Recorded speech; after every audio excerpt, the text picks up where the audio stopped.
Hello everyone, मैं साक्षी आप सभी का स्वागत करती हूँ हमारे चैनल साक्षी ऑफिशियल 0 पे। तो चलिए जानते हैं कुछ तथ्य जो स्वतंत्रता संग्राम से जुड़ा हुआ है। तो चलिए जानते हैं। जब भी हम अपने देश भारत के इतिहास की बात करते हैं तो स्वतंत्रता संग्राम की बात ज़रूर होती है और इस स्वतंत्रता संग्राम में किन किन सेनानियों ने अपना योगदान दिया उन पर भी अवश्य चर्चाएं होती हैं।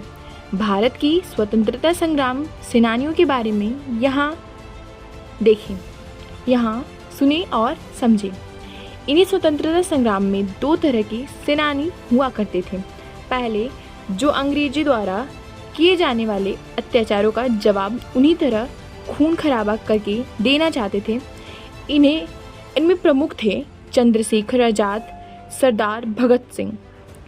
दूसरी तरह के सेनानी थे जो इस खूनी मंजर के बजाय शांति की राह पर चलकर देश को आज़ादी दिलाना चाहते थे। इनमें से प्रमुख महात्मा गांधी जी थे। महात्मा गांधी का जन्म भारत के गुजरात राज्य के पोरबंदर क्षेत्र में हुआ था। उनके पिता श्री करमचंद गांधी पोरबंदर के दीवान थे और माता पुतलीबाई एक धार्मिक महिला थी। गांधी जी एक गुजराती परिवार से संबंध रखते थे। इनकी पत्नी का नाम कस्तूरबा गांधी था। महात्मा गांधी जी के 4 बेटे थे, हरिलाल, मणिलाल, रामदास, देवदास।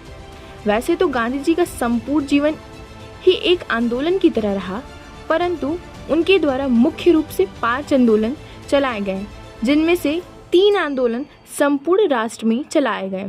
पहला, गांधी जी द्वारा सन 1918 में चलाया गया चंपारण और खेड़ा सत्याग्रह भारत में उनके आंदोलनों की शुरुआत थी और इसमें वे सफल रहे। ये सत्याग्रह ब्रिटिश लैंडलॉर्ड के खिलाफ चलाया गया था। इन ब्रिटिश लैंडलॉर्ड द्वारा भारतीय किसानों को नील, जो कि इंडिगो की पैदावार करने के लिए जोर डाला जा रहा था और इसी के साथ हद तो यह थी कि उन्हें यह नील एक निश्चित कीमत पर ही बेचने के लिए भी विवश किया जा रहा था और भारतीय किसान ऐसे नहीं चाहते थे। तब उन्होंने महात्मा गांधी जी की मदद ली। इस पर गांधी जी ने एक अहिंसात्मक आंदोलन चलाया और इसमें सफल रहे और अंग्रेजों को उनकी बात मानना पड़े। दूसरा आंदोलन गांधी जी के द्वारा सन 1919 में खिलाफत आंदोलन चलाए। सन 1919 में गांधी जी को इस बात का एहसास होने लगा था कि कांग्रेस कहीं न कहीं कमज़ोर पड़ रही है, तो उन्होंने कांग्रेस की डूबती नैया को बचाने के लिए और साथ ही साथ हिंदू मुस्लिम एकता के द्वारा ब्रिटिश सरकार को बाहर निकालने के लिए अपने प्रयास शुरू किए। इन उद्देश्यों की पूर्ति के लिए वे मुस्लिम समाज के पास गए। खिलाफत आंदोलन वैश्विक स्तर पर चलाया गया आंदोलन था जो मुस्लिमों के खिलाफ मुस्लिमों के कालिफ के खिलाफ चलाया गया था।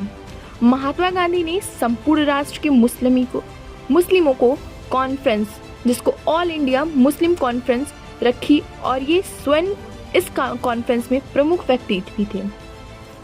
इस आंदोलन ने मुस्लिमों को बहुत सपोर्ट किया और गांधी जी के इन प्रयास ने उन्हें राष्ट्रीय नेता, नेशनल लीडर बना दिया गया और कांग्रेस में उनकी खास जगह भी बन गई।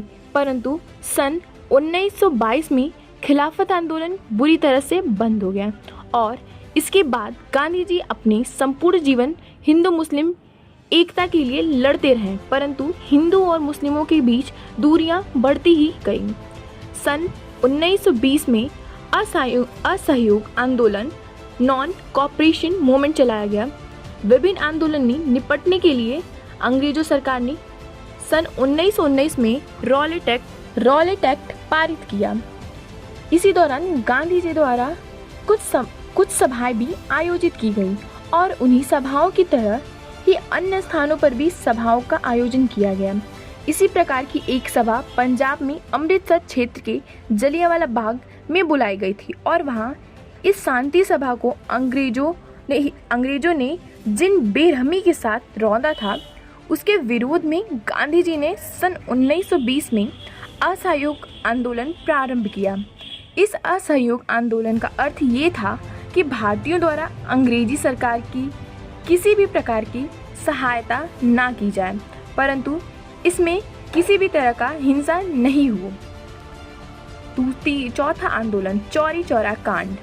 चूँकि ये असहयोग आंदोलन संपूर्ण देश में अहिंसात्मक तरीके से चलाया जा रहा था, तो इस दौरान उत्तर प्रदेश के राज्य के चौरी चौरा नामक स्थान पर जब कुछ लोग शांतिपूर्ण तरीके से रैली निकाल रहे थे, तब अंग्रेजी सैनिकों ने उन पर गोलियां चला दी और कुछ लोगों को इसमें मौत भी हो गया।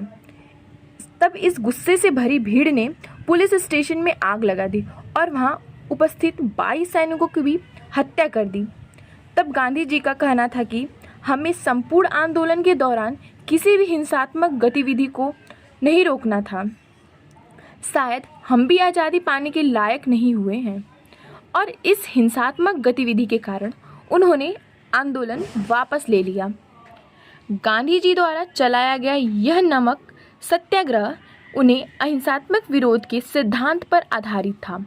इसका शाब्दिक अर्थ है सत्य का आग्रह। सत्याग्रह कांग्रेस ने भारत को स्वतंत्रता दिलाने के लिए सत्याग्रह को अपना हथियार बनाया और इसके लिए गांधी जी को प्रमुख नियुक्ति किया। इसी के तहत धरसाना में जो सत्याग्रह हुआ था, उसमें अंग्रेजी सैनिकों ने हजारों लोगों को मार दिया था, परंतु अंततः इसमें गांधी जी का सत्याग्रह नीति कारगर सिद्ध हुई और अंग्रेजी सरकार को झुकना पड़ा। इस सत्याग्रह का American activist Martin Luther, James वेबल आदि पर बहुत ही गहरा प्रभाव पड़ा, जो सन 1960 के समय रंग भेद नीति, काले और गोरे लोगों का भेदभाव और अल्पसंख्यकों का माइनॉरिटी के अधिकारी के लिए संघर्ष कर रहे थे। जिस तरह के सत्याग्रह और अवज्ञा आंदोलन फैल रहा था, तो इसी सही मार्गदर्शन के लिए मद्रास में राजगोपालाचारी और उत्तर भारत में खान अब्दुल गफर खां इसकी बागडोर सौंपी गई। सन 1942 में भारत छोड़ो आंदोलन 1940 के दशक तक आते आते भारत की आज़ादी के लिए देश के बच्चे, बूढ़े और जवान सभी के जोश और गुस्सा भर पड़ा था। तब गांधी जी ने इसका सही दिशा में उपयोग किया और बहुत ही बड़े पैमाने पर सन 1942 में भारत छोड़ो आंदोलन की शुरुआत की। यह आंदोलन अब तक के सभी आंदोलनों में सबसे अधिक प्रभावी रहा। यह अंग्रेजी सरकार के लिए एक बहुत बड़ी चुनौती थी। महात्मा गांधी जी की हत्या 30 जनवरी 1948 की शाम को नई दिल्ली स्थित बिड़ला भवन में गोली मारकर की गई थी। वे रोज शाम वहां प्रार्थना किया करते थे। 30 जनवरी 1948 की शाम जब वे संध्याकालीन प्रार्थना के लिए जा रहे थे, तभी नाथूराम गोडसे उनके पैर छूने का अभिनय करते हुए उनके सामने गए और उन पर बेरेटा पिस्तौल से 3 गोलियां लगा दी। ये रही हमारे तथ्य जो स्वतंत्रता संग्राम महात्मा गांधी से जुड़ा हुआ था। तो हमारा वीडियो यहीं पे समाप्त होता है। आप सभी का तहे दिल से धन्यवाद हमारे वीडियो को अंत तक देखने के लिए। जय हिंद, जय भारत।